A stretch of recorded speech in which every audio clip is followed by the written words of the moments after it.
Hi friends, இப்போ வந்து பார்த்திங்கன்னா நம்ம இந்த சோலார் பேனல் தான் வந்து பார்த்திங்கன்னா சேல்ஸுக்காக எடுக்கிறதுக்காக வந்திருக்கோம். ஏற்கனவே இது வந்து பார்த்திங்கன்னா பராமரிப்பு இல்லாமல் கொஞ்சம் யூஸ் இல்லாமல் விட்டாங்க. ஆயில் மோட்ரு ஓடிட்டுருக்கு. இது வந்து பார்த்திங்கன்னா சோலாரில் போட்டு தான் ஓட்டியிருக்காங்க. அது எல்லாம் உடஞ்சதுனால விட்டாங்க. மொத்தமாக விட்டுட்டு இப்போ வந்து சோலாரில் யூஸ் பண்ணுறது, இது சோலாரில் யூஸ் பண்ணாமல் ஃபுல்லாக வந்து பார்த்திங்கன்னா ஆயில் மோட்டரில் யூஸ் பண்ணுறதுக்காக அதை அப்படியே விட்டுக்கிறாங்க. பார்த்திங்கன்னா தெரியும். இதுதான் வந்து பார்த்திங்கன்னா இப்போ நம்ம இது வந்து எடுக்கிறதுக்காக வந்திருக்கோம். பிராண்டு எல்லாமே பார்க்கலாம். ஒரு பேனல் மட்டும் டேமேஜ் ஆகிருக்கு, இது எல்லாமே கிளியராக இருக்குது. என்ன பிராண்ட்னு பார்க்கலாம். பேனல் வந்து பார்த்திங்கன்னா டாட்டா பேனலு.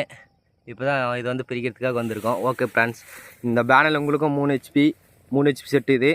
இதே மாதிரி அங்கே முன்னாடி ஒரு செட்டு இருக்குது. 2 செட்டு எடுக்கிறதுக்காக